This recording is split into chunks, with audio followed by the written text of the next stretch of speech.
Good evening, everyone. I'm Paul Knox-Johnston from Haven Knox-Johnston, your friendly boat insurance providers, and welcome to the latest webinar in our From the Helm series.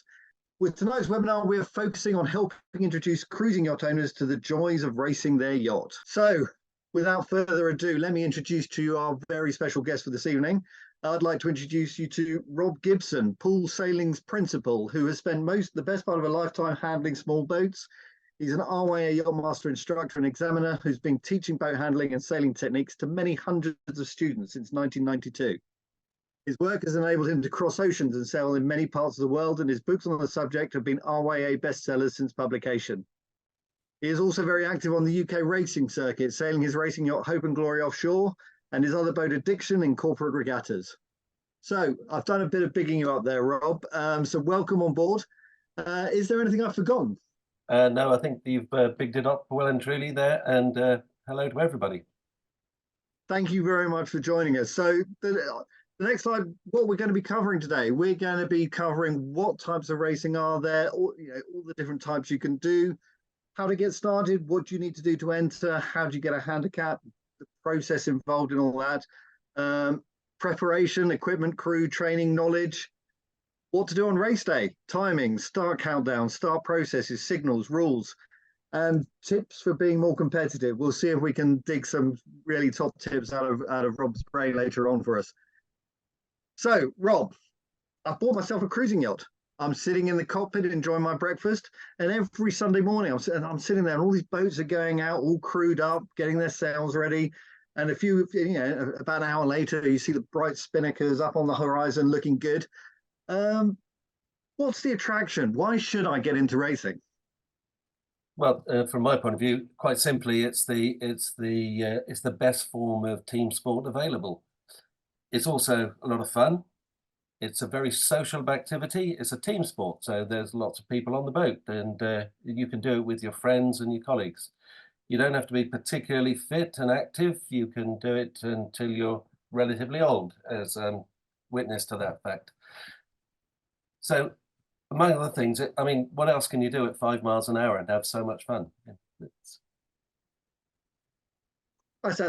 brilliant. I must admit, getting out there on a Sunday morning in Poole Harbour is always good to clear the old cobwebs off after a good Saturday night. I'll be honest with you. So it's not just there's so many sort of varieties of racing. We hear so much about it, whether it's regattas or single events. Can you just give us a brief overview of the different types of racing that people can take part in? Sure. There's handicap racing going on all around the country, all of the time. So from clubs doing Sunday morning racing in the winter, spring and autumn, and Tuesday evenings, every night of the week, there's some club somewhere racing out on the water. As well as that, we have regattas all around the country going on from time to time. We've got Ramsgate Week, the International Paints Pool Regatta, Cows Week. Lots and lots of regattas that you can join. You can join series of races. For instance, we have the Hamble Winter Series in the autumn, and the Warsash Spring Series on Sunday mornings in the late spring. So there's lots and lots of opportunities. There's also obviously racing on a national basis, where you can race with the Royal Ocean Racing Club and take part in their annual series, leading up to events like the Fastnet race and so on. Or you can just join in the Round the Island race once a year, along with 1,500 other people, or 1,500 other entries, sort of 6,000 or 7,000 people on the day. That's one of the big events out there, isn't it? It's with so many people out on the water, it can get quite hectic at times on the start, and they do sort of sell themselves as the sort of race for all, and they do really encourage people to go out there and join in around the island race, don't they? Yeah, they do, and they make it very, very easy. Obviously, to engage in any form of handicap racing, we need a rating, a handicap, and you can get one for free from the Island Sailing Club, the Island Sailing Club rating system, on entry. So yeah, they make it very, very easy. That's what we like to hear, nice and easy. So there are lots of different types of racing. Are there? Well, I think we've just covered it briefly with Around the Island race, but are there different routes to getting involved? How do you get from sitting on the dock, having a cup of coffee in the morning, watching the boats go out, to be joining them? Okay, well, to some extent that it depends whether you have your own boat already, and if you do, then join a club, start racing with the club. You know, you can race all sorts of boats in a handicap race, from sort of 21 foot to 40 foot is a range of yachts, the sizes that'll typically be on the water on any Tuesday evening out of Poole Yacht Club. And there's also a lot of help and advice available to you from the existing members. So my advice is to start off with joining a good sailing club that's got a good race series already published, local to you. And and moving on, sort of, we hear a lot about sort of handicap and all that sort of side of things. Can we just run through the different types of handicap there are? Yeah, I mean, handicaps or rating systems are just ways that we can level out the playing field for disparate sorts of boats to race against each other. So if you're racing with the Royal Ocean Racing Club or jog on a national style basis, then you'll definitely want an IRC certificate, which you obtain from Seahorse Rating, who are part of the Royal Ocean Racing Club. Down in Poole, we along with many other clubs up and down the south coast and abroad, we're using a system called VPRS, which is another time coefficient system, but it's just a lot cheaper to get, and probably a little easier to obtain rather than an IRC certificate. But there are several other rating systems in existence now, so you just need to choose the club or the style of racing that you're doing, and then go for the appropriate system that they use. But it's not so difficult, you know, a few key measurements around your boat and you're away. And I mean, it must be an incredibly difficult thing to, with so many different boats, with so many different keel options, rig options, all that sort of thing, to try and make one one system that works for everybody, I suppose. Yeah, it is. And a lot of very, very bright people have put a lot of time and effort into coming up with the systems over the years. And we've had many different rating systems. I have to say though, and I mean, I race a boat regularly in out of Poole Harbour, which is 50 feet long, and I race it against boats of 27 footers, 24 footers, and so that's quite a wide range of boats to try and race in one place.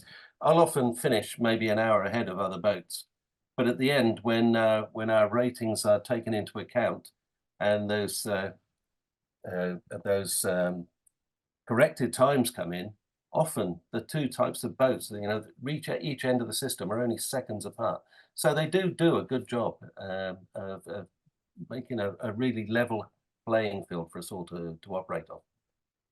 It does make it also interesting, because I remember a couple of times when we've done round the island race where you sort of, the result can never be known until the last boat crosses the line. There's usually sometimes some anomaly, or what seems like an anomaly, when a 26, 27 foot boat who finished 7 hours after you is actually the first in class. But that's what the handicap racing is all about, isn't it? Yeah, it is. It is. It's you know, the longer the race and the more the tides are different for different classes in a race, then it becomes even more difficult for the organisers to arrange a flat system which works for everybody. But yeah, in the round the island race, it's often a very small boat that is the ultimate winner, despite the fact the big flash professionally crewed boats have been back in the pub for some hours. Yeah.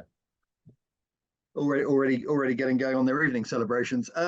So right. There are different sort of ratings. Are there different costs to each type of rating? Is there a cost implication for getting a boat set up for IRC over VPRS? Yeah, well, there is. They largely work on very similar measurement systems. So I think VPRS take a lot more on trust from the owners of the boat in terms of doing self-measurement and then putting those measurements in, and as a result they can operate on a very different financial scale. So yes, it's much cheaper. I think we pay about £25 for an annual certificate for VPRS now, which is possibly £100 cheaper than IRC certificate for a similar sized boat at the moment. So yeah, a little bit of a cost implication, but in the great scheme of things, even an IRC certificate is not such an expensive item among all those other costs that you've got during a year of boating. And just on that note, can any boat get into racing? Yeah, I think so. It's fair to say that anybody can race any boat as long as you can find an occasion to do it where you've got some reasonably similar boats on the water. Yep, Yeah. it all depends on the your attitude towards your sailing, really, and I think that's the main difference between a racing boat and a cruising boat.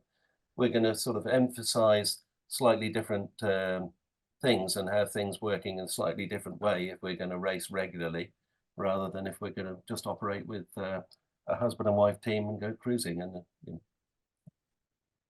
And let's just say you still feel a little bit, you still feel a little bit rested about using your own boat. I mean, would you go with maybe sort of for the first few times, maybe seeing if you can crew on someone else's boat, get a feel for it, see whether you enjoy it, that sort of thing? Yeah, certainly that's a really good idea. And club notice boards are covered in people who are looking for crew, for instance. So it's fair to say that most racing skippers struggle to get crew, and that's not because they're nasty people or whatever. It's just that crew and far are few and far between, and people who are available to go racing every Tuesday or every Sunday morning, are even fewer and further between. So yeah, I mean, there's lots of opportunity to jump onto someone else's boat and get a feel for what's going on. yeah, I must admit one of the things with the boat I sail on is we have a WhatsApp group, and literally the question every Monday is who's available for the next Sunday. Fortunately, we've got and there's always a group of more people than you actually need to try and whittle it down to find out who's free every week. I suppose it's quite a challenge for skippers to get crew to deal with it, isn't it? It is. It is. My big boat, we like to sail with about 14 or 15 people on board, and it's a nightmare. And we're lucky if we get 12 at the end of the day, and then we're happy. Just enough to get you out there. That's the important thing. Some people kind of find that the thought of going into a yacht club or going into a sailing club quite a daunting experience. Are they still like that, or is it now much more relaxed? It is more relaxed. When I started sailing and racing sailing in the 1970s, I was daunted going into places like, the Royal Southampton Yacht Club's premises in Ocean Village that they used to have, where you went up a winding staircase through two great big oak doors with brass knockers, and were met inside by a guy in a uniform. And yes, it was all very daunting. But the truth was, once you were inside, you were made very welcome, and it was a great club, and organised lots of really good racing up and down Southampton Water. Yeah, it's brilliant. It is sort of crossing that initial border, isn't it? But yeah, as you say, when you get in there, people are friendly. Everyone's talking about boats, everyone's talking about sailing. So if that's your thing, then it's the right environment for you, isn't it? I think you need to consider that sailing clubs are basically social clubs for sailors, and they are very sociable places. I spend a lot of time in sailing clubs, and spend a lot of time talking about sailing with sailors, and what's not to like. Very true, very true. And yeah, entering a race, is it hard work? Is it quite easy? Can you do it online? Do you need to get a handicap first? I think you mentioned about around the island race that you could get a handicap which was relevant only to that race and things like that. So how do you actually get in and sign up for that first race? Yeah, if we talk about the around the island race in the first place, which we're all doing, and we're all going through that process right now. So yeah, you enter online. If you want to enter in the Island Sailing Club's rating system, then they will inevitably ask you for a few key measurements, or maybe just ask you what your boat is, and they will already have a rating sorted out for a Dailer 34 or a Journeau 36, as long as you give them make a statement that you've got a standard rig and a standard keel, then they've probably got a rating ready for you on the shelf. And as I say, in that event, they provide that for free or as part of the overall entry cost. So all of those details are going to come out in what we call the notice of race. So you'll see if you go on to, if you Googled, for instance, Weymouth Regatta, then you will get on the Weymouth Regatta site the notice of race. And that tells you how to go about entering and what sort of boats that they're looking for, and where the racing is going to take part and what day it's going to be on, and what time it's going to happen and all that stuff. Thanks, Rob. I mean, Andy Glenn has just come in with an interesting question around this subject. He's hoping to do some pursuit handicap races up here on the Clyde. Excellent, lovely place to sail. Pursuit to me implies that the more handicap boats start first. Is this the case? And does this mean the starts will be less intense, or can the faster yachts still interfere with the slower prior to the start? How do pre-start sound signals work with a pursuit race? Okay, well, we've done a pursuit race recently. In fact, we have one annually in Poole on New Year's Day. So the concept of a pursuit race is that the race committee decide on the length of the race in terms of time before they start. And then they make a judgment about how long is a low rated boat is going to take to get around the course, and arrange everybody else's times about that. So for instance, if they say that the first start is going to be at 10 o'clock and the race finish will be at 12:30, then the boats with the lowest rating take off first, and then progressively we go through the morning, and finally the boats with the highest rating take off. And the concept is that if the committee have got absolutely everything right, then we should all finish at the same moment. The truth is, we'll stop racing at the finish time, and then the committee boat looks and sees who's in the lead. So actually, pursuit racing is a really easy way to get into it, because there is no congestion on the start line.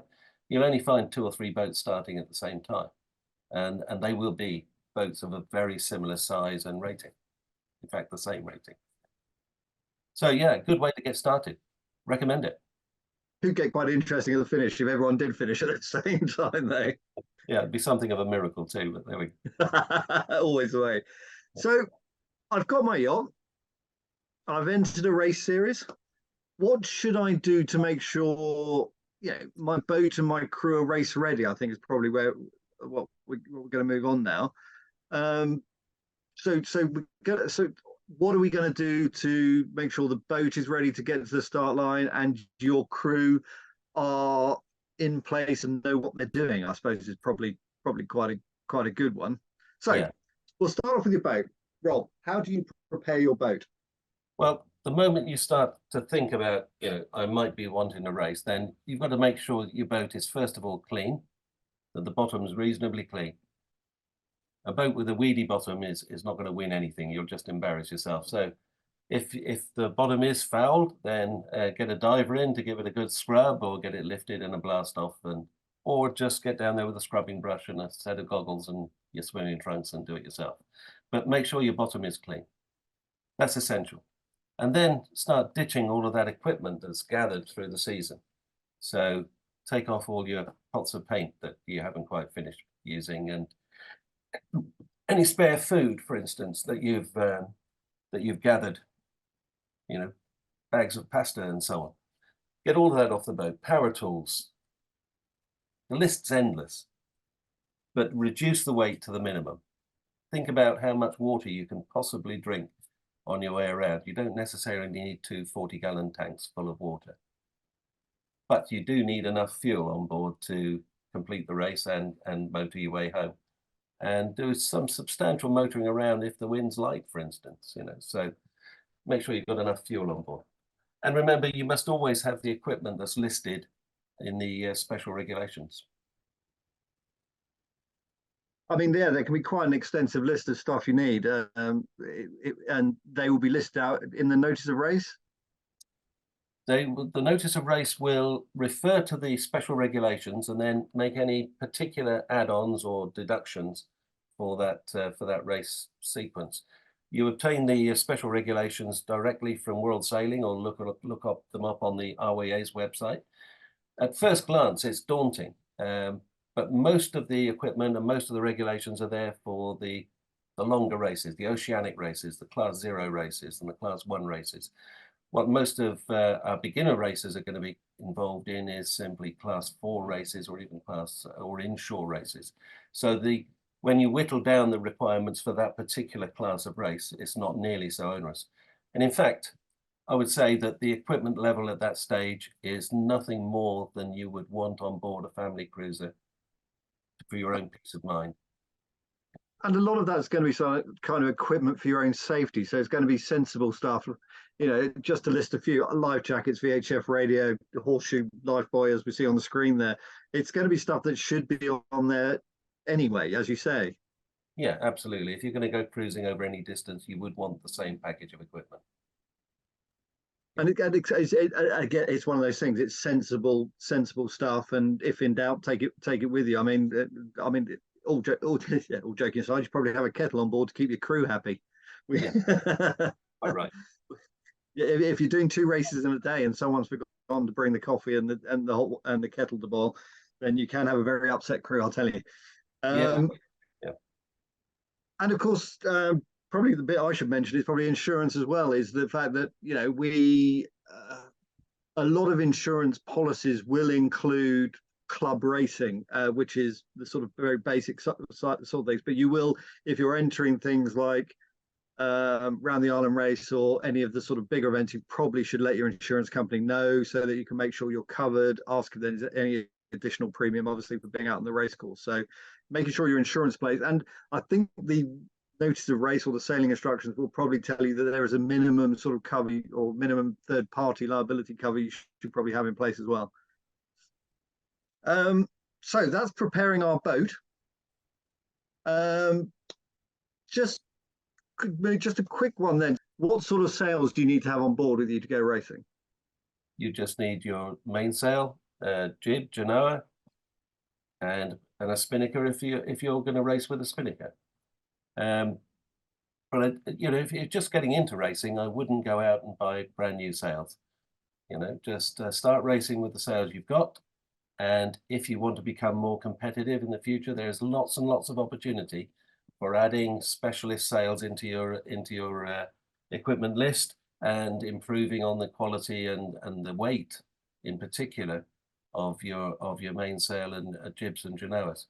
But don't start off by making all that investment. Start a race with the sails you've got and go from there. And if you probably might have a spinnaker on board, but you may not be confident in using a spinnaker because it can look quite complicated. Are there sort of races you can enter where it's just sort of like a white sail sort of event? So it's just genoa and jib or mainsail. Are there certain classes that race like that? Yeah, in almost all races you can enter as with a 2-sail on a non-spinnaker basis, and you can use then your non-spinnaker rating, which will be a little lower than the full rating with a spinnaker. And obviously, if you had a race which ended up being upwind in both directions, then you'd make gains. In most associations, and certainly like my association that I race with is Poole Yacht Racing Association, we have Class 4 dedicated to people who are starting out with racing or sailing very short-handed or specifically don't want to use spinnakers. So there's somewhere to go. A lot of regattas will have what they call a gentleman's class, meaning those people who just want to go out there, enjoy a little bit of low-stress racing and get back to the pub nice and early. Yeah, I seem to recall one of those in Dartmouth Regatta. There was a couple of cruising boats. I think there is a boat down in Poole who does enter who is IRC rated, who has a onboard barbecue that hangs off the back of his boat for every race. It's quite a motivational thing when you're following him to smell the sausages. And are you going to need I suppose you're going to need a sort of chart for the area so you can sort of know where where the marks are. I know. Do you need a full chart of the area, or Well, I would what do you always know about advise, that? I would always advise that you have enough navigation equipment on board, including paper charts, I think. But your race instructions, or these, let's see, the notice of race, but then more particularly the race instructions will include the positions of all the special marks that they're going to use as rounding marks, including a latitude and longitude for those, and mostly a little chartlet showing you their location. So that, yeah, you get lots of information in those race instructions. And now we're going to move on to a slightly more tricky subject. How do you get crew? and keep them, yeah. Yeah, and keep them, yes. Well, it starts out with friends and acquaintances.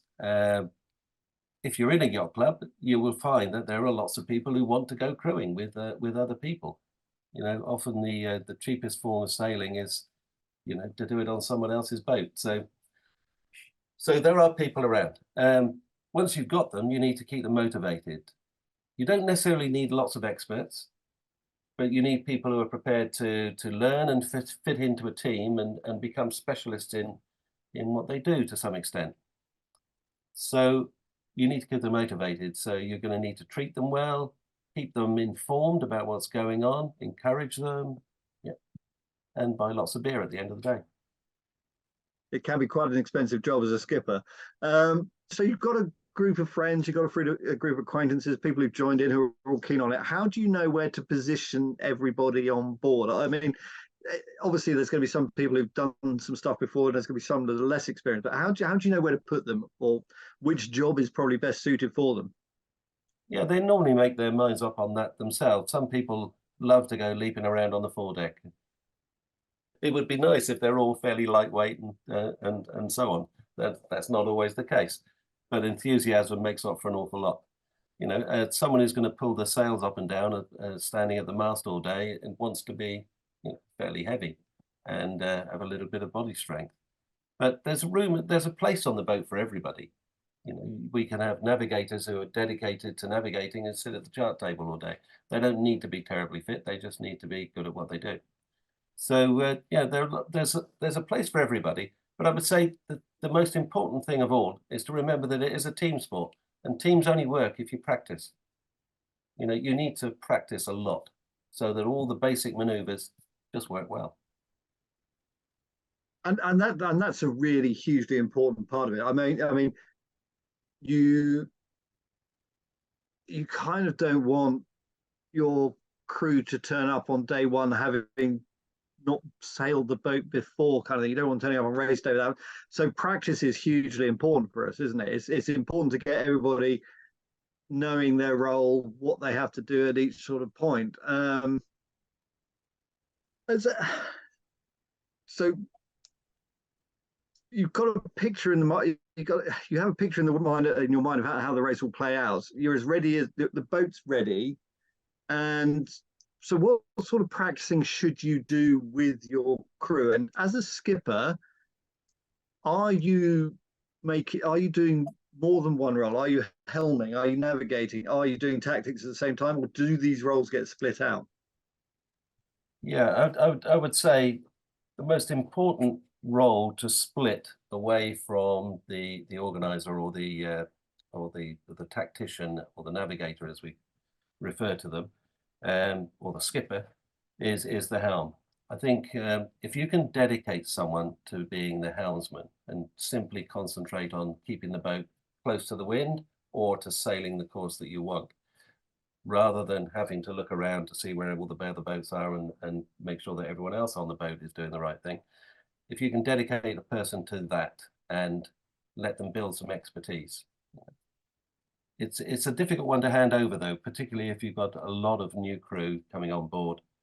The owners tend to hang on to the helm as well as wanting to be the skipper and do all the shouting and so on. And so I think if you can separate one thing, separate out the helmsman, then everybody should be sort of empowered, really. If you're asking someone to trim the genoa, let them trim it. You know, don't keep advising every 5 seconds or so. You know, let them get on with it, and to some extent experiment a little bit and see what makes the boat go fast in those particular circumstances. And then the team will start to respond, you know, because it is a team sport. And if you're going to be an effective skipper or an orchestrator, a conductor of the orchestra almost, you've got to have your eyes all over the boat. You can't be concentrating on any one thing. And if you're going to combine the role of skipper with that of tactician, you need your eyes all around the boat, seeing where everyone else is on the race course and placing yourself appropriately. So yeah, separate out those roles. The other roles, you know, people tend to pick them. People like to be spinnaker trimmers. They like to be helmsmen. They like to be genoa trimmers. But there's a place for everyone. That's the beauty of it. We've just touched. Yeah, you've just touched on that very nicely for me. Thank you. The each role. Can you just go through just a few of the roles that are on the boat that you'd get on most boats? Yeah, sure. Obviously, you know, the smaller the boat is, the more you're going to have to combine these roles, because you simply can't get enough, you know, people on the boat to dedicate a role to every person. So if we think about, say, a 36-footer crewed up with about 8 people on board, then you will have a dedicated bow person. That person is going to make sure the spinnaker's ready for hoisting, is going to be up on the deck, connecting all the lines up. He'll help jibe the spinnaker by transferring the guy from one side to the other. All of those things. We'll have a mast man, and the mast man is there to put the weight into pulling the sails up and then helping the bowman when the sails come down again. We'll have someone in the pit dedicated to tailing on the ends of all of the halyards, working all the clutches, and making sure the lines don't tangle, and organizing things generally around the hoist. So between those 3 people, we've covered the area of the foredeck and everything that goes on at the front end of the boat.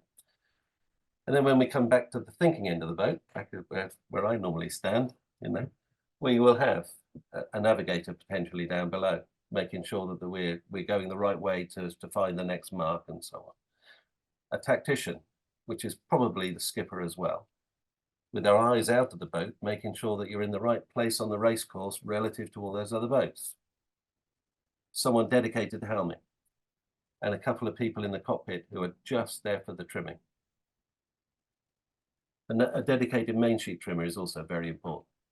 They need to be closely attuned to what's happening with the helmsman, for instance, so that when the helmsman's starting to struggle with the steering in a straight line, then the main sheet can automatically be run down the traveller to ease the pressure on the steering and so on. So we need good communication, and we need everyone to understand the roles, and also then be able to jump up and pitch in when things start to go wrong for anyone in front of them. Yeah, it's a great team sport. Yeah, because that's kind of, we've got all the people in their places on the boat, but obviously there are things that you should be sort of doing, that should be practicing, sort of the boat handling, and obviously, do you practice sort of what to do in an emergency in a way, I suppose, and what sort of boat handling things should you be doing to practice as well? Well, practice the basics, you know. Just tacking the boat from one tack to the other can be a thing of beauty, or it can be an absolute disaster. So, you know, thinking about what has to happen in a simple tack, you know, the boat has to stay up to keep as much speed as it can through the tack. We need to gain as much distance through the tack as we can to windward, and at the same time, we need that rate of rotation, if you like, to match the speed that we can get the sails from one side to the other, the crew from one side to the other, and all those other things that go on. And the more technical and the bigger the boat, the more things there are to go wrong in that very simple maneuver. Most races, I would argue, are won between the start line and the first windward mark. So if you can tack your boat well and get to the windward mark first, then you're out in clean air, and you can probably hold your position through the rest of the race. If you're at the back of the fleet at the first first windward mark, then it's a very difficult place to recover from. So other manoeuvres, obviously driving spinnakers and all that sort of thing, so that you can hold on to the spinnaker until the last moment. And then the emergency situations that come in, I guess the most common one in the racing world is someone falling off the boat. You know, in any one round the island race, there are normally half a dozen of such situations that crop up. So you should also practice the maneuver to get back to someone in the water, and do that regularly, so that you become quite good at it as a team. You never know quite who's going to fall off, of course. So, you know, the crew that's left on board need to be adaptable. Yeah, I think the most important thing is safety is paramount. I mean, if something should happen, man overboard, the first thing is to stop racing, isn't it? Absolutely, stop the boat and, you know, stay close to the casualty. You know, if we go to the assistance of someone else who's in trouble in a race, there is a way that a race committee can award reparation to that vessel, so that you still get a result at the end of the race.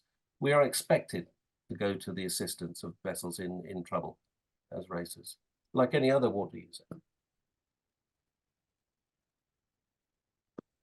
Okay, so it's not all about the boat and crew. You actually probably need to have an appreciation of the process around the actual race.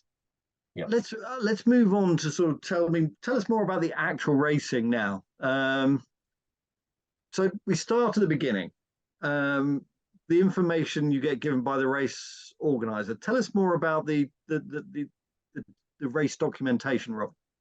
Okay, well, the notice of the race we've already talked about is tells you when it's going to happen and where it's going to happen.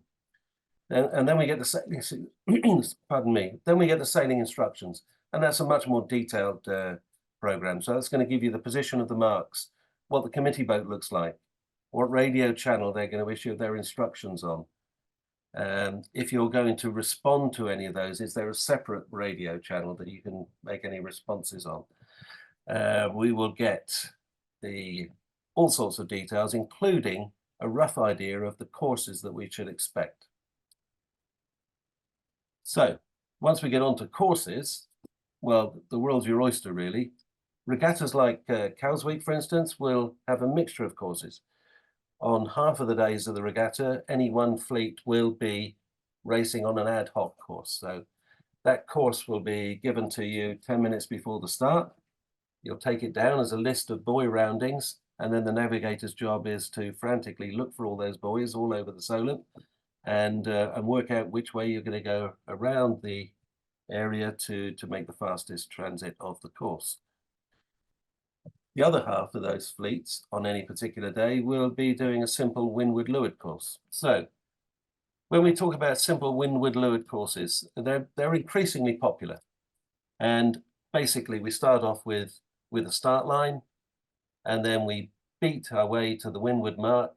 We go off on a broad reach around a jibe mark, another broad reach down to the leeward mark, and then a beat back through the finish line, which possibly was the start line, or it might be the other side of the committee boat.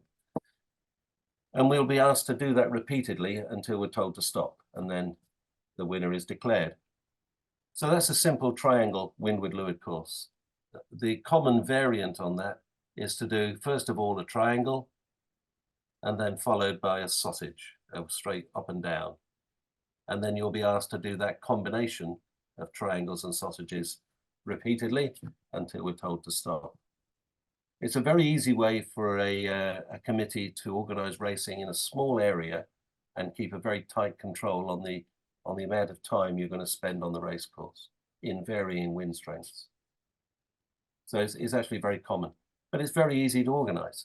We know that we're going to go beating up to the first mark. So, you know, we can check on what our course over the ground is on our first beat out to the right, to the left on starboard tack.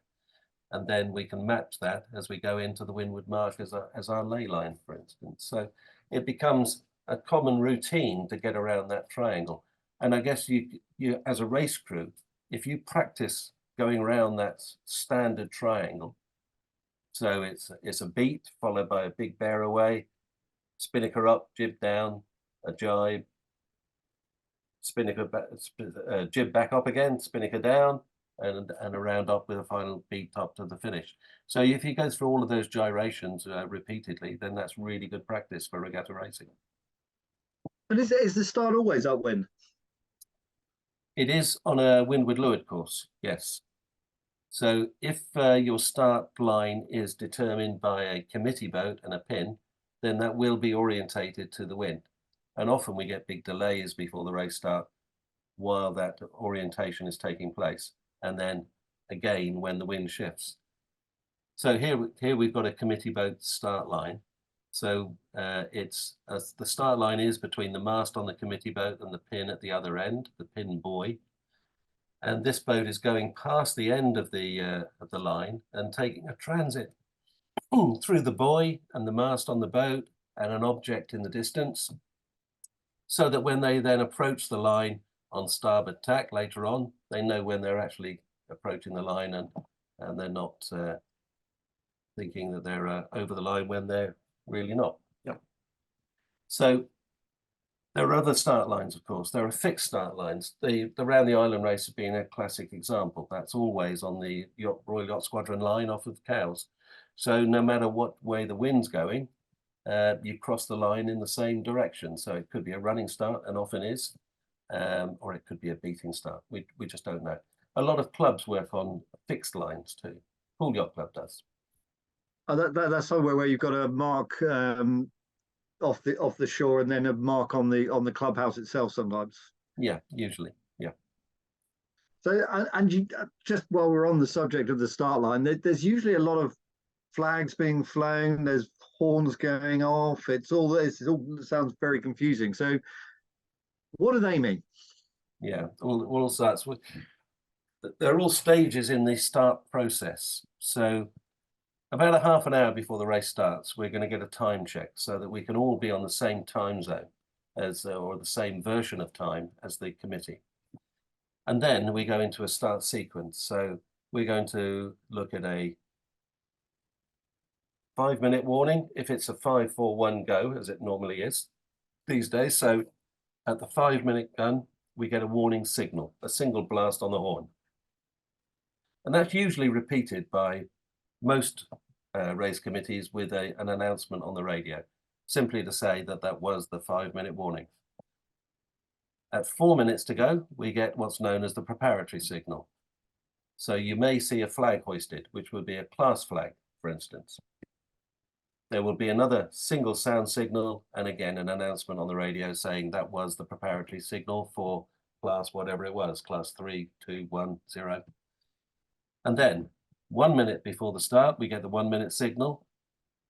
The flag that was hoisted at the preparatory time will be taken down. So your class flag will come, the preparatory flag comes down. There's a single sound signal and an announcement again to say that was your 1-minute signal. And then finally, we get the start. Hopefully one single blast, and any class flags that are starting are removed, and an announcement that that was the start for class 3 or whatever.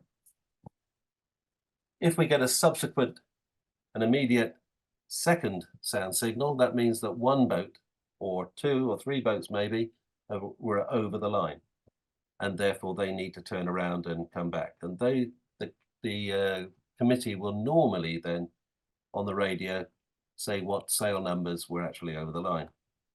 If so many people were over the line that they can't really tell, then they'll give two additional blasts on the horn, which is the general recall, and everyone needs to turn around and go and start again. And there we have an occasion with the general recall flag being flown. Yeah, that boat in the background might or might not be the one I was sailing on at the time. It does look very much like it. I can neither confirm nor deny that. Clearly, it wasn't you guys that were over the line. It was the Elan in front. Yeah, that was it. Yeah, that was the one. Yeah. Yeah. And just a quick question that's come in from Andy Glenn. Just how long before the start is one obliged to turn off the engine? 5 minutes.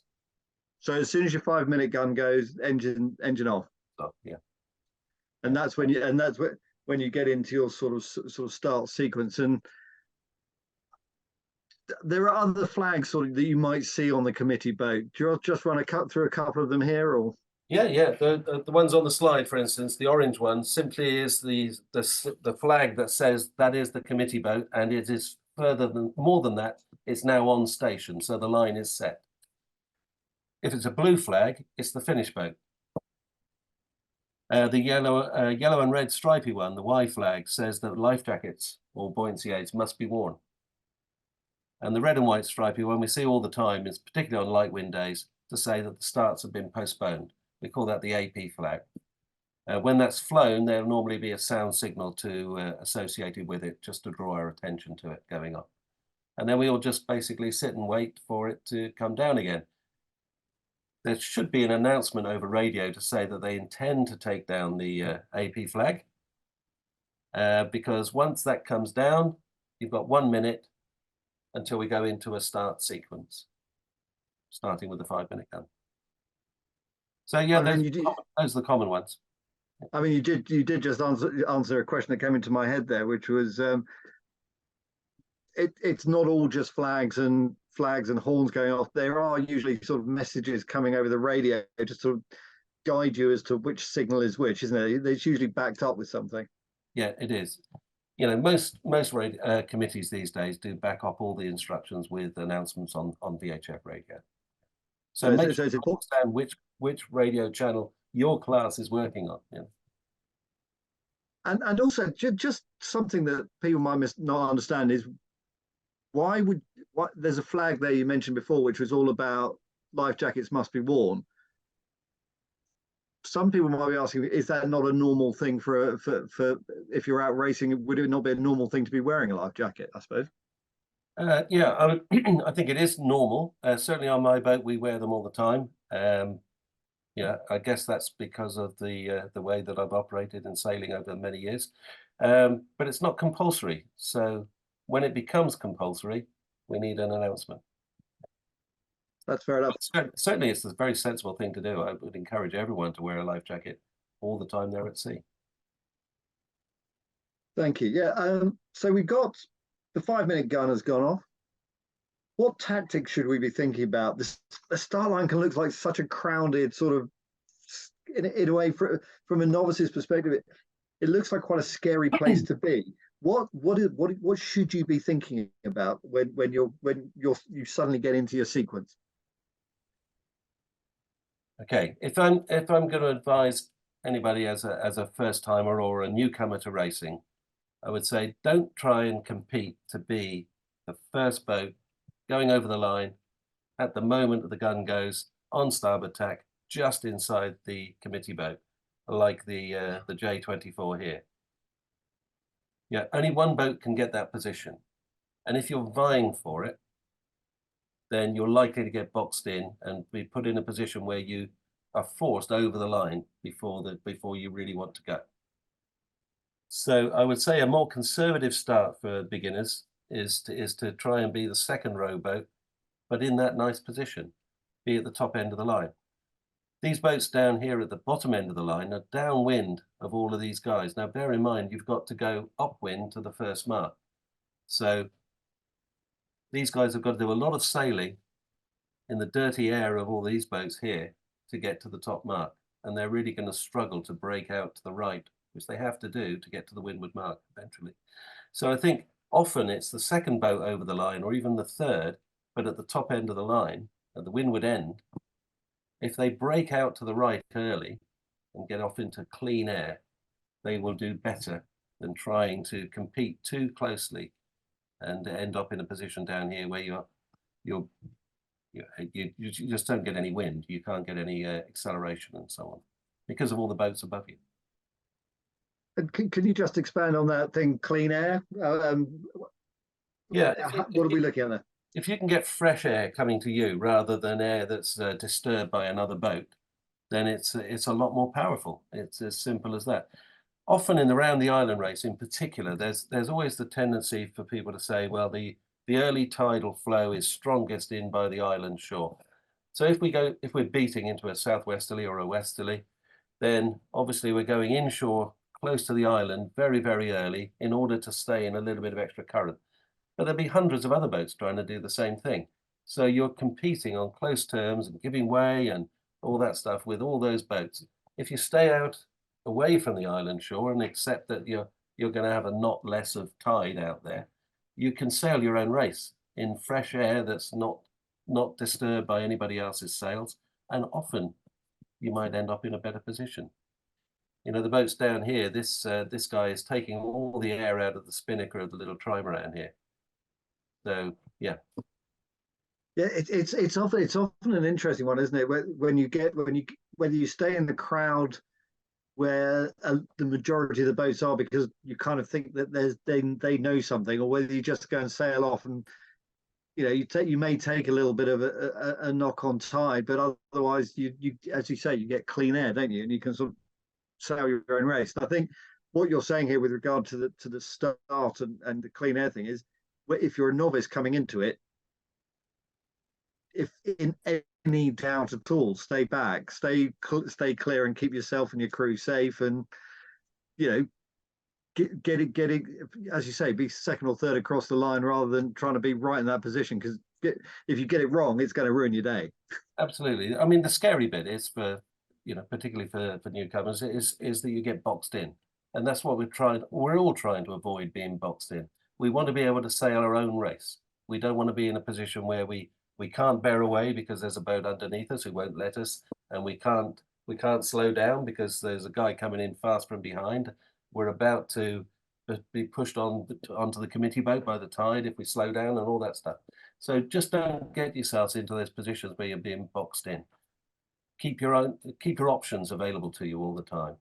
And if that means sailing a few more meters by going a little bit wider around the course and hanging back a little bit at the start, it'll do a lot for your confidence, and as the confidence builds, then start attacking those rounding marks and so on, and start lines a little bit more aggressively. But initially, just keep clear, and as I say, don't get boxed in.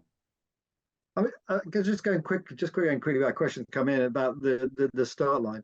You mentioned the top end. Which end of the start line is that usually? I mean the windward end. So this boat is at the windward end, or what, as I term it, the top end of the line. These guys down here are very much at the leeward end, and so they've got a long way to come back on that port tack later on to make their way towards the windward mark. And the other question just come in is, when can you call for water? And I don't mean when you're thirsty. Yeah. If you're, for instance, running towards an obstruction, you can, which is fixed and you can't do anything about it, like the Isle of Wight, for instance. If you're running in towards the Isle of Wight on starboard tack, you've got a load of boats upwind of you, also on starboard tack, who seem very happy, but your draft means that you're going to go aground very, very soon.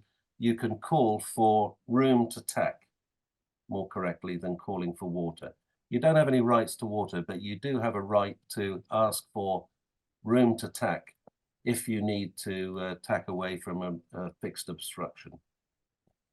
And that obstruction could also be a crowd of other boats on starboard if you're also all on port. Yeah.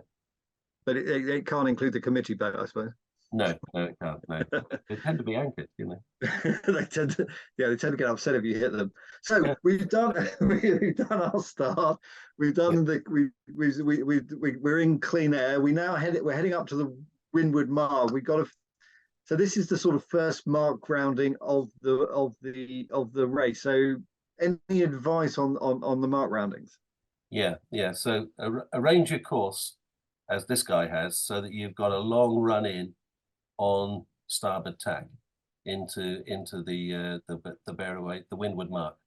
These boats are all going to come around the mark and then bear away and go off onto a broad reach. So you want time on this leg to prepare yourself, to get the spinnaker ready, to get everything hooked up, so that you get a nice quick hoist as you go around the mark, and then the jib can come down equally as quickly. I would say, don't try and be too close to the mark. all of these boats are a little wide, if you see. They've given themselves a few options. This guy's having to bear away already before he's quite got to the mark. So he's not absolutely on the ley line in here, you know, and that allows for a little bit of a wind shift on the way in. You don't want to start off nailing the buoy, you know, and then find a 5-degree wind shift means that suddenly you're not making it around the buoy, and then you can't tack out because there's a load of people on the high side, and then you're boxed in and close. So you see that all of these guys have gone quite wide of this mark. They're leaving themselves a few options and being ready for the odd wind shift and so on. What you don't want to do is come in on this port tack right on the buoy and have to tack around it. And then as you bear away, start fumbling around, well, who's got the spinnaker ready and all the rest of it. Yeah. Give yourself time. It's another one of those things like we were talking about earlier with the start line is if you're unsure, go around in as clear as you possibly can with as few other boats as possible, really, isn't it? Yeah, absolutely. Yeah. And so you go around the windward mark, you're kind of heading off downwind. Obviously, we need to get to the leeward mark. Are there any sort of special tactics for that as well? Yeah, the thing is you've got to watch out for it are these overlaps. So we have to imagine a 3-boat length circle, which of course is, everyone has a different interpretation of what's 3 boat lengths from a mark. So you'll find the boats that are inside and have an overlap on you in terms of your position here. This one is overlapped on this fella. Then they will start to make the statement that they are overlapped and therefore they have to be allowed to go around the mark. So in that circumstance, again, go in wide, you know, and let the guy come in tight. He'll try and pinch up to the wind as close as he can going around the mark. But inevitably, he'll be on this sort of a line. So if you just stay wide, give them room, give yourself plenty of options, often you can then come in very close to the mark and come upwind in an advantageous position. So again, it's all about sailing your own race, and to sail your own race, you mustn't be boxed in. Once you're boxed in, you're giving away all of your tactics to everyone around you. So if you want to sail your own race, then go that little bit wider and keep your options open. That's very sound advice. A lot less stressful. and if you want to enjoy your first few races out, you want to keep it less stressful. Absolutely. And obviously we've got the wind. We've gone through, you know, the sailing courses to all that. But there's obviously in a lot of races where we're sort of in coastal waters, there's tidal considerations as well, isn't there? Yeah, tide's huge in our sailing area. It's massive, and it affects your tactics on the start line and all the way around the course. So my advice is when you're looking at ley lines and so on, try not to just look over your shoulder or use the traditional hand bearing compass, but when you first go off on that starboard tack off of the start line, measure what you're doing as a course over the ground, which of course allows for that tidal movement as well as your movement through the water, and then match that course over the ground when you go into the ley line, for instance. But it could make a huge difference in your determining when you're going to tack to go across the Solent, for instance. Or in Poole Bay, you know, the tide running along the beach sort of intensifies as we're beating up to those buoys off of the beach, as we're, you know, because we're always doing Poole regatta in the best of conditions with a force 2 northerly wind. So, yeah, watching out for the tidal movement and the changes of the tide. And of course, that's something you can note before you ever start the race, isn't it? It's all out there. The tidal atlases are there. There are many versions, and they're very detailed. Yeah. And I think we may cover this later, but I think, yes, one of the things when you're getting yourself prepared for race day is to know what the tides are doing. And you know, that's going to be a great deal of help. But when you're sort of trying to set your course and trying to set yourself up for your tactics for the race, isn't it? Yeah, absolutely. And we like to think too that we're on top of the weather situation and we're making the right calls in terms of what head sails that we put up. But I can't tell you the number of times my foredeck team have been really upset with me because we've got 10 minutes to go, and I've said, no, you know, the number 1's got to come down. Let's put the number 3 up now. And yeah. Yeah, that's the worst one, isn't it? When you do your first leg and your skipper suddenly decides that sail's too big, so you've got to get the other one up. No, nobody's happy with that No, one. no, not even the skipper, who's quietly chastising himself. Yeah. with the crew on the side deck getting wet, going, yeah. So we've kind of been around the marks, we've been around the course. The last part of it, obviously, the bit where we can raise our hands in the air at the finish line. Is there any sort of anything we should be aware of for the finish line? I know every race is different, whether with regard to noting down results and whether you have to declare stuff and all that sort of stuff. But we're on the finish line. What should we be thinking about? I think, well, there's a little bit of admin to do at the finish line. We're often expected, we might be expected to take our own finish time so that can be checked against the committee boat's version of it. We're often asked to take the sail number of the boat ahead and the sail number behind, so that can also be put into that equation of who's got the right version of time. But most importantly, I think, don't give up racing. At the finish line in particular, there are no rights to being allowed in to around a buoy and so on. It's not a mark of the course. So a starboard boat tack can push a starboard tack boat can push a port tack boat right off the finish line to the point where they don't finish. So remember that you're still racing until you're well past the finish line. You know, just look out for those starboard tackers coming in from all sorts of weird angles and trying to push you out. Yeah. Then you get to the moment itself. You hear usually the horn going off, or if you're in a really posh regatta, there's a cannon. You hear the horn going off, and you can finally relax. That's dead right. Yeah, time to celebrate. So celebrations all the way around, and a short run back into the clubhouse, and that's where the day really starts. And you've given, in a lot of the regattas we've sort of done, there's the results are kind of done by the committee boat, but as you say, sometimes you have to go ashore and declare them. Sometimes there's a WhatsApp group to declare them.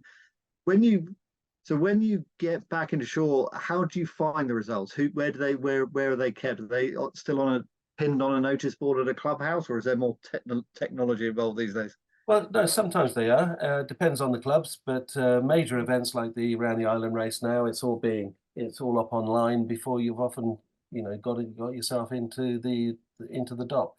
And many regattas are that quick now because the results are all done on by computer program as well. So publishing the results is very, very easy and very quick these days.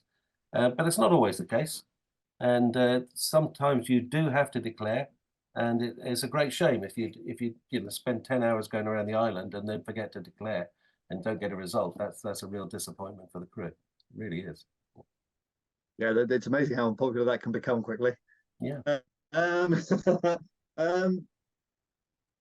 mean, well, just while we're here, yeah, you come back in. There's usually a bit of a social in the club, and a lot of the skippers all get together and crews get together, and it's just a conversation about how the race went, isn't it? It is, and you can pick up an awful lot in terms of what other people have. Their different experiences of the same race is often very interesting, both from the learning point of view and just for the fun of it. But sailing is a very sociable sport. We work in teams, and those teams like to get together and socialize. And we operate within sailing clubs, and clubs are social clubs for sailors. So it's a very sociable sport, and some of our rendezvous with Poole Yacht Racing Association are great parties, frankly. Yeah. And we've mentioned all about the boats out on the water. We've mentioned all this, but obviously there are some people in the background running all this. And they're usually volunteers, to be fair. We probably should say a big shout out to the race officers who kind of get us all the way around. Yeah, definitely. My wife's going to be operating in the race hut tomorrow on Sunday morning. In fact, this week. No favoritism, I hope that. Yeah, no. Shave a couple of seconds off. Yeah. A question's come in, and I know we spoke about this, but what about, if there's an infringement of the rules and protests? How we obviously we try not to get involved in these things, but every once in a while it kind of happens. Yeah, we shouldn't be terribly disappointed about this protest thing. Protests are a way of regulating our behaviour on the race course, and it's all about safety. If boats are infringing the rules of sailing, then we don't know. Well, it's chaos. If we all abide by the rules, then we all know how other boats are going to behave around us. When they don't behave by the rules, then that is chaos, and that's not a good thing from the safety point of view. So don't be afraid to protest. But also, if you do protest, you've got to be prepared to go to a protest meeting and make your point and draw a few diagrams, and there will be an adjudication. But don't be afraid of doing that. It's a way of making sure that everyone, at the end of the day, abides by the rules. Having said that, I don't think it's terribly common. No, it doesn't. I must admit, everyone sort of sees it, but I must admit, in the racing we've done, it's never. I think I can count the times we've protested probably once or twice on one hand. So it's not hugely. I mean, a lot of the stuff. To be fair, a lot of the stuff is someone has sort of protested. You can sort of do reparations on course, such as 360s, 720s, whatever needs to be done, depending on the. So it's very rarely gets back into a room with someone drawing on a bit of paper. I think and I think if I know there's a lot of skippers out there who'll just sort of take it on the chin, get it over and done with, and carry on racing. So. Yeah, absolutely, and that's probably the best way to approach it. Gonna move on slightly now to sort of, we're on the quayside just before we sort of head off to the start line. Should there be a series of checks we do on the boat to make sure that just any checks we should be doing on the way out? Anything we can be doing just to make sure we're sort of supremely ready for that start line? Yeah, I think it's important, and a lot of crews will be into a routine. So the foredeck team might well check all their lines, making sure the guys and the sheets are running correctly, making sure that the spinnaker has been repacked correctly, so that it's going to go up at least that first time, faultlessly and without any hitches. Same with all the head sail changes that they're likely to make. They might decide that they are going to go through a different series of sails during the race, and they might want to stack those in a particular order so they're all ready for them. But everyone's got a few checks to make. The navigator can be checking out the tides, making sure that the rate of tide as they go past the buoy is what they expect to see, and that sort of thing. So yeah, lots of checks to do. Weather forecast. Sorry, carry on. Yeah, weather forecast is really important. We've got great weather forecasting services these days, down to really fine limits over short periods. So, a last minute check on the last minute version of what's coming out on those grid files is definitely worth seeing. It's one thing you can guarantee, I think, with a lot of people, is the fact, and certainly with sailors, they've always got more than one weather app, just so they can double check and triple check against everything else. I'd probably find the most favourable one, really. Yeah, choose their favourite outcome. Yeah, definitely. We'll go with that. Yeah. And as you're going out to the start line, that's when you're going to hear about. That's when the course is going to be announced. They'll probably bring out the buoys that you're going to be sailing around, and you should probably have someone sort of set up listening to the VHF and just making sure that that they've got the course down and make sure they've got it right, shouldn't you? Yeah, absolutely, definitely, with 2 bits of paper, two pencils ready to go, and even 2 radios. We normally have someone down below by the big radio, and then we'll have the handheld up on deck too, so that we can all hear what's going on. But yeah, it's very easy to make a simple mistake on a mark rounding and it'll throw your entire day out. So yeah, that's very important. But there's also other things that we can check. And we can if we get out on time, we can do a little bit of beating towards where we expect the windward mark to be, so that we can get a feel for if there are any predictable wind shifts out there on the course and that sort of thing. So if you can spend half an hour on the course before start time, yeah, that can pay real benefits. And you You're can get also a few things like time checks and so on in that period, you know, and being on the same time as the committee is vital. And there are many versions of what is 10 o'clock, you know, out there. Yeah, someone else's version of 10 o'clock might be slightly different, and obviously it's also a good opportunity with the whatever crew you've amassed for that day to do some sort of practice maneuvers. It is, and that makes sure all the equipment's working correctly too. So yeah, get out there and do a couple of quick checks, a couple of quick tacks, and maybe a jibe.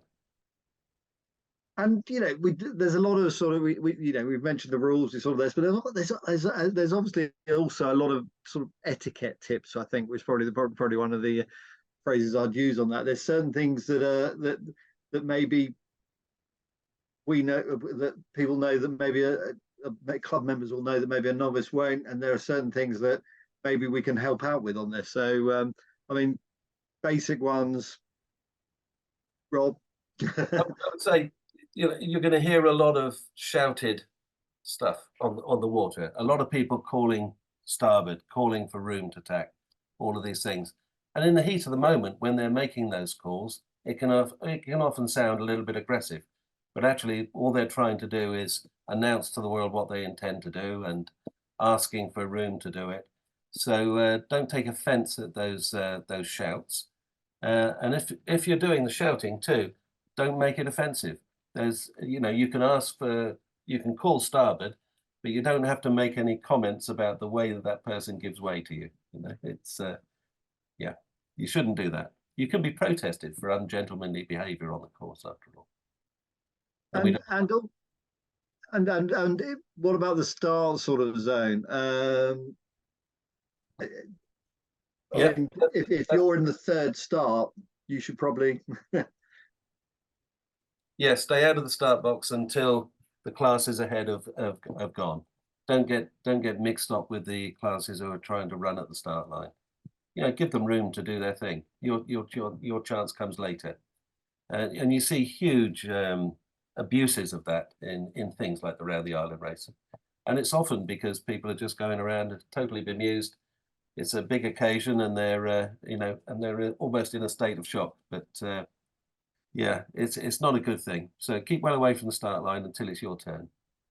yeah, it can be one of the most frustrating things when you're trucking towards the start line, and there's a boat who started 20 minutes still down the line, Yeah, coming across, and it can be, yeah, it is it's got bad etiquette, really. Let's be honest. I mean, other things like don't hit the committee boat is always a good one. Committee boat don't like it. but don't good advice. Yeah, yeah. Probably don't use your radio during start sequence because everyone else is listening out for messages and things like that. Yeah, well, we sometimes act as committee boat, and it gets very frustrating if someone asks repeatedly, or just after you've given the course out, you know, 30 seconds later, someone calls in to say, "Have you sent the course out?" Yes, yeah, we did. You know, it was 30 seconds ago. Yeah. Clearly weren't. Again? And worse than that, if they start asking you for the latitude and longitude of a buoy when it's all written down in the race instructions, you know, that's not good. Don't do it to me. Yeah. And there are a couple of things that that we spoke about. Don't fly your ensign when racing. Yeah, it's a signal to say that you've retired when you put up your national ensign. So don't fly it when you're racing. And also, if you're a cruising boat, you'll probably go around with an anchor on the bow most of the time. Well, most races require that you take it off the bow so you don't increase the amount of damage that you're going to do if you do ram someone. So yeah, a lot of race rules ask you to take the anchor off the bow roller and put it away. A lot of this sort of etiquette is a kind of long learning sequence, but I mean, it's another thing. Talk to your people in your yacht club, talk to people in your sailing club. They'll be more than willing to sort of help you out and sort of point you in the right direction. Yeah, I mean, I've been racing for many years, but I've never done club racing in Poole Yacht Club. despite the fact I've been a member there for many years, and simply that's a result of the fact that I go sailing a lot as a trainer most weeks. But this year I am, and I've been asking lots of advice of the guys who do race regularly in the club, because there are always little twists and turns that, things are slightly different. And it's very frustrating if you get out there and you don't understand what the course is. I mean, so now we're going to be a little bit cheeky here. So in your many years of yacht racing, you must have learned a few secrets, a few sort of hints and tips so they're getting the most out of your boat. Are you willing to share any of them here? Yes, I am. Yeah, a few. I think boat trim is very important. You need to get rid of any excess weight, but the weight that you need to carry, things like anchors and so on, if they're inappropriately placed, can upset the fore and aft trim of a boat. Now, every dinghy sailor looks hard at their fore and aft trim, but somehow yachtsmen seem to give that up and leave everything in the place that it was when they bought the boat. And often you see boats going along stern heavy or even bow heavy, particularly those boats where they've got tanks in the bow and the stern. So just make sure that your trim is correct, fore and aft, before you start. And then think about where you're going to place your crew on the rail in order to keep that trim the way you want it for the upwind and the downwind legs. So think about that. Yeah, and then as the slide suggests, have a clean bottom. That's a hugely important one, because even a fraction of a millimeter of grime on the bottom there can have a disastrous effect on your race. Yeah, you'll certainly lose half a knot, and that's a lot over the course of the race. Yeah, absolutely. And we spoke yesterday. You mentioned an interesting one about when you're sailing, you kind of have a kind of a speed that you should be on each point of sail or something. Yeah, that is a good point. We did talk about it. So we call that our target speed. So I have a target speed card pasted on the front of the end of the cockpit so everyone can see it. And it's the speed that the velocity prediction program suggested that our boat should do in given wind and wind angle conditions. So we look to that, and the reason is that sailboats have become much more efficient over the years, and it's very much harder to spot when they're not being sailed correctly. A lot of the sails we're using now look really good through quite a range of angles. So you can appear to have everything looking absolutely great. Your telltales are working perfectly. Everything is, nothing's fluttering, but the boat's going slowly. And in that circumstances in particular, often you need to ease things off a little bit, bear away from the wind a couple of degrees, and get yourself back up to what the designers expected the boat to do in the first place. So we look to this target speed, and if we're not exceeding it, if we're not getting to the target speed, we're looking at our sail trim to decide how we need to retrim in order to get there. And that might mean footing off a little bit and going a little bit deeper to increase the boat speed. But often we'll exceed it. And in which case, if we're going to windward, we'll come a little closer to the wind, almost reduce our speed to the target speed, but make gains by going closer to the wind and getting to the and making our VMG optimized, making our VMG as good as it can be. So yeah, the target speed card is worth having, and that sort of data is available out there online for most boats. You don't have to look very far for it. Brilliant, thank you, Rob. And yeah, just say if people have done a handful of races and they just want to increase their competitiveness, and what would you sort of say would be the quickest win for purchasing something, to make themselves go that little bit faster, to make themselves a bit more competitive? What would you say would be, if you could put the money aside for one thing, what would it be, sort of thing?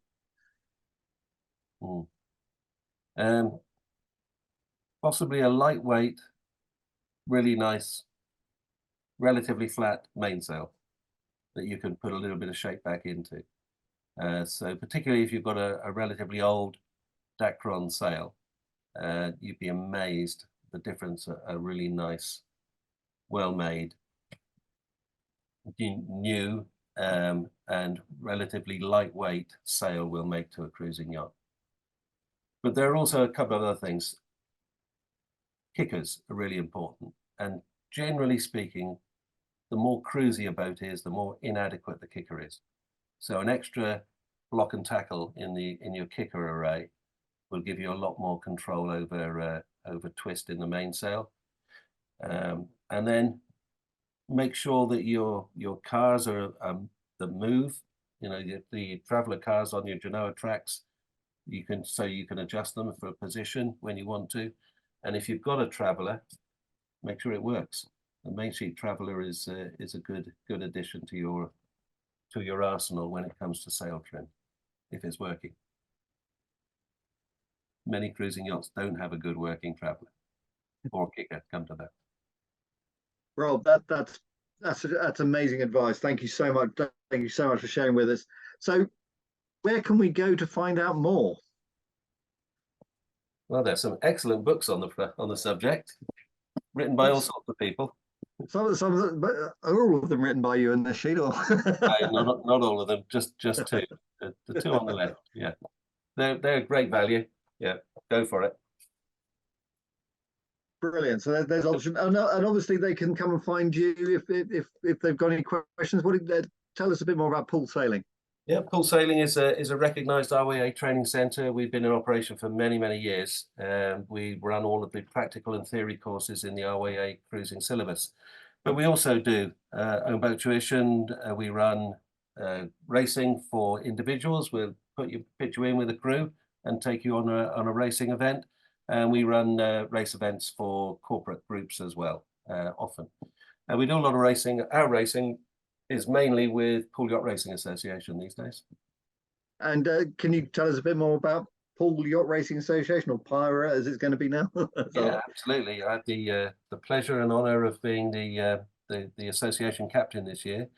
So it's an association of all of the Poole yacht clubs. We like to think of ourselves as the offshore racing class for Poole, Parkstone, the Royal Motor Yacht Club, and the Lilliput and the other small sailing clubs around the harbour as well. So we all race together and go off and do adventurous things at weekends. So we have a few cross-channel races down to Dartmouth and back, and then shorter races and races for smaller boats around the bay. Yep. So lots going on, something going on every fortnight, and yeah, it's great fun. And the guarantee is there'll be a good party at the end of every event. I can promise you that. Yeah, I think we've done it. We've done a couple of PYRA events. They're always good fun. They're always it's always a good crowd, and yeah, it's a fun way to get into a bit more sort of offshore racing, I suppose. Yeah, I suppose that's a good way of putting it. And so if it's your first attempt at doing something like this, it's nice to have the company and have the security of people around you. Yeah, you know the course is going to work in terms of the tides and so on. There's a little bit of safety cover. We're going to make a decision about racing or not. We're not going to take away that decision from you, but if conditions are considered inappropriate, then we will say so. Fantastic, Rob. A huge thank you. That's such a lot of information, such a lot of really great information. Thank you so much for all your time this evening. We do have a few questions coming in, so I can't let you go quite yet. Okay. Fire away. First one that's come in is, what are the key differences between cruising and racing yachts? It's interesting. I would say it's just almost in the intent of the owner. So a cruising sailor is possibly not going to concentrate on things like how effective is the kicker? Does the backstay really put extra tension into the forestay or not? You know, so many of those things on a cruising boat have never moved when I jump on board them, and yet they're vital to proper sail trim. So I guess we'll be using the same equipment, but we'll be putting in an emphasis on making some items of our equipment work a lot more effectively than on a racing yacht than we will on a cruise, simply on a cruising yacht. But essentially, every boat can be a race boat. And what are the common mistakes made when racing? Not knowing the course. First one. Second, I would say letting yourself be boxed in. Yeah, letting the fleet take over your race for you. Yeah. Yeah, because then the race is kind of out of your hands, isn't it? It is. Yeah. Is there an upswing in gaff rigged sailing? Not sure what that's. I used to race a gaffer back in the 80s, a Tamarisk, and oh, brilliant! That was great fun. Very different style of racing. But yeah, there's a lot of it about now. I mean, Poole Harbour is full of shrimpers, for instance, which are small gaffers. Those guys are out there 2 or 3 days a week. Yeah. I mean, there is, and you go down to it's just him. Yeah, you go down to Falmouth. You've got the old Falmouth workboats, all the old fishing boats that sort of seem to like 20 tons of wood heading towards you, and you're in a 27-foot float boat. It's quite scary.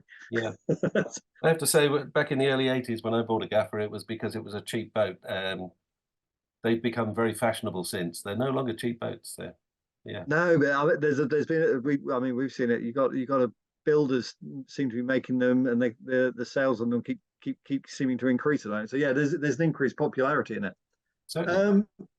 Are there any age restrictions for my crew? No, not at all. No. We've got well, I'm getting on in years myself these days, but yeah, there are guys who give me 15 years and still out sailing in their late 80s.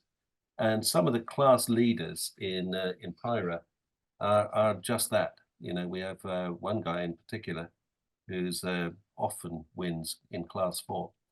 Doesn't fly a spinnaker, goes out two-handed, just himself and his daughter. And yeah, his late 80s, his wins all the time. I keep my boat in Plymouth, but would love to enter the Round the Island race. But how does it work in terms of getting the boat up there the weekend before, etc.? Yeah, it's going to cost you a bit in terms of berthing, but the really expensive berthing is only over the 2 nights of the actual race, the Friday and Saturday. So yeah, you need to sail it up early, berth it somewhere on the River Medina, and then go up for the next weekend for the race.